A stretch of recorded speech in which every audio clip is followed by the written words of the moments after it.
అదే ఇంకా జగన్ వస్తే మేలు అనుకోవడం అందరం. ఈయన పరిపాలన బాగాలేదు అంతే. ఊకే ఎన్ని చెప్పినా జగన్ సార్ వస్తేనే పరిపాలన మాకు రైతులకు బాగుంటుంది. రైతులకు రుణమాఫీ చేస్తాను 15 సంవత్సరాలు ఇంతవరకు చేయలే. వాని బతుకు ఇంకేం బతుకు అని సీఎం వద్దుపోలేరా బతి. ఇప్పుడు రైతు బతుకే రాజా బతుకు కాదు. రాజశేఖర రెడ్డి వంశం ఎక్కితేనే రైతు రాజు. అదే ఇంక మనం చెప్పి ఉండేది అదే. ఇంకా రాజశేఖర రెడ్డి అంత వరదలు వస్తే కూడా ఏమన్నా పట్టలా అయ్యాడు. అమ్మ వాడుసాలే రుణమాఫీ 1,50,000 చెప్పా ఆయన ఎవరు చంద్రబాబు నాయుడు. 1,50,000 చెప్పి 30,000 వేసుకుంటూ వచ్చినాడు. 30,000 అయితే మాకు 3 లక్షలు అప్పు ఉండేవి. ఒక్క సంవత్సరానికి 90,000 కొట్టి నేను ఎంత నష్టపోయినానో నాకు తెలుసు. దాంట్లో ఏమి రుణమాఫీ జరగలేదు. మూడేళ్ళు పంపించినాడు 90,000. నాకు 3 లక్షలు వడ్డీ అయింది. మళ్ళీ 3 లక్షలు వడ్డీ అయింది. ఏం రుణమాఫీ జరగలేదు. ఆయన ఉన్నన్నాళ్ళు వర్షాలు కురవవు. ఆయన మద్దతు ధరలు ఇవ్వడు. రైతులు సచ్చే పరిస్థితులు ఉన్నారు. ఏమంటే భూములు ఉన్నాయి, కాస్ట్లు ఉన్నాయి, రేపొద్దున అమ్ముకుంటే పోతాయిలేనే ఒక భావం కొద్ది బతుకుతున్నాం. కానీ ఆ చంద్రబాబు నాయుడు చేసే పనులన్నీ ఏవిగా ఇట్లా 5,000, 2,000, 1,000 రూపాయలు ఇట్లా అకౌంట్లలో వేసి ఇవి ఏమన్నా రైతుకు ఉపయోగమా? వీటి నుంచి ఏమన్నా అరచేతిలో వైకుంఠం చూపిస్తున్నాడు ఆయన. ఇదిగో చూడండి రాజధాని అంటే రాజధాని చూపిస్తాడు. రాజధాని పండుతుందా? రాజధానితో మనం అభివృద్ధి చెందుతామా?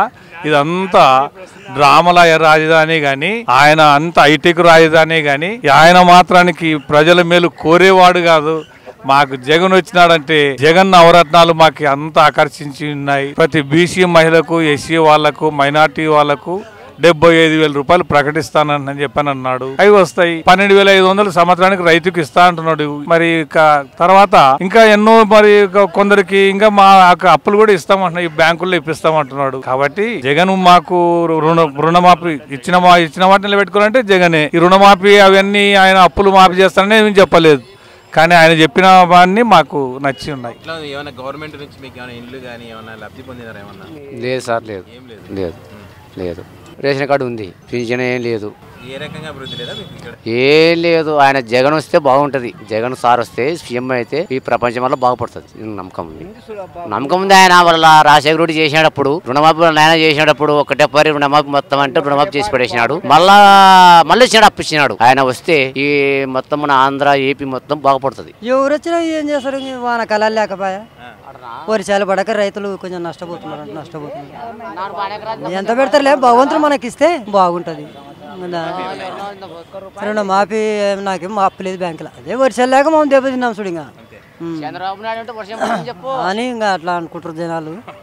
అంతే. మా రైతు కోసం 1000 రూపాయలు అని రైతులు అనుకుంటున్నాం. పార్టీ కాదు ముఖ్యం, ఏ పార్టీ అయినా సరే రైతుకు ప్రయోజనం ఏముంది, రైతు బతికేది ఉంది, ఇవి ఆలోచించాలా. అయిపోయేటప్పుడు 4.5 ఏళ్ళలో మళ్ళీ ప్రభుత్వం వస్తుంది. ఎలక్షన్ వచ్చే ముందర ఊరికి రాలేదు కాదు ఇది. తొక్కర అప్పటి నుంచి రైతు ఏంది అంత ఎవరైనా సరే, ఏ పార్టీ అయినా సరే, ఏ వ్యక్తి అయినా సరే అవి చేస్తే అందరికి సంతృప్తికరంగా ఉంటాయి. టీడీపీ ప్రభుత్వం వచ్చిన తర్వాత పరిపాలన ఏమైనా బాగుందా? టీడీపీ ప్రభుత్వం వచ్చిన తర్వాత ఆయన వచ్చి వర్షాలు కురవక రైతన్న బాధపడుతూ కరెంటు కోత ఇస్తానని 9 గంటలు ఇస్తానని 7 గంటలు ఇచ్చి అంతా అయిపోయిన తర్వాత 9 గంటలు ఇప్పుడు పెడుతున్నాడు. ఎందుకంటే మళ్ళీ నెక్స్ట్ గెలిచాలని కోరికతో, భావనతో మళ్ళీ ఏమన్నా బాధ పెట్టాలని ఈ విధంగా చేస్తున్నాడు. ఏమి ఇల్లు కానీ ఏమి ఇంతవరకు నాకు నష్టపరిహారం ప్రతి ఒక్కరికి 3 మాటలు వస్తే నాకు ఒకసారి అడిగితే కూడా వస్తుంది అని చెప్పినారు. కానీ ఇంకా రాలేదు.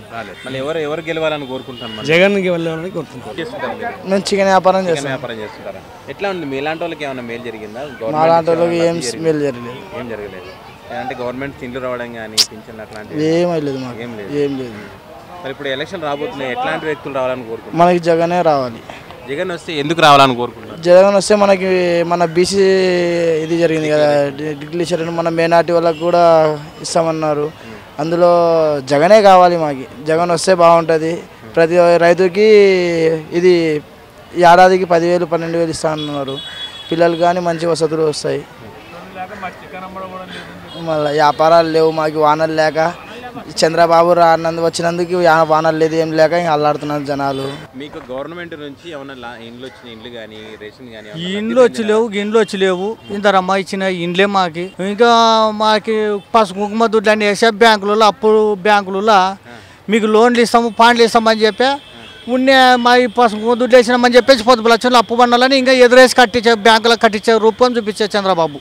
పసుపు కుంకుమ ఇచ్చిండను, డబ్బులు ఇచ్చిండను, పొదుపుకి ఇచ్చిండను, ఎల్లు మళ్ళీనే పొదుపులో పాత అప్పు ఉన్న వాళ్ళనల్లా కట్టేయడానికి ప్రయత్నం చేసినాడు. ఇది ప్లాను. అప్పు కట్టించినారు. మాది 2 లక్షల చిల్లర అప్పు ఉంటే ఆ అప్పు లాక్కుండడానికి మాత్రం మాకు పొదుపులో డబ్బులు వచ్చినవి ఎల్లు మళ్ళీ అని చెప్పేసి బ్యాంక్ కాడికి వెళ్తే మీరు ఇంత అప్పు ఉన్నారు, అప్పు కట్టడానికి చెప్పేస్తే మన బండికి ఇంత చేసుకొని అప్పు కూడా కట్టుకున్నాము రద్దు. మాఫీ చేస్తాను పొదుపు ఏం చేసలేడు, లేదు. ఇదేం పసుపు కుంకుమ దుడ్ల సంబంధంలో కుటుంబం వాళ్ళ మొత్తం 12 మందికి 10 మందికి ₹1,00,000 వచ్చింది. 30,000 అప్పు ఉంటే అప్పు కట్టేసుకున్నాం. ఇది బీదలకు ఉపయోగించే పనేం కాదు. ఆయన సొంత లాభము మనకి ఇట్లా ఆశ చూపించి అట్ట ఇగ్గుకునడానికి ఈ కారణం పెట్టినాడు చంద్రబాబు నాయుడు. చంద్రబాబు నాయుడు అవసరం లేదు, రావాల్సింది జగనన్న.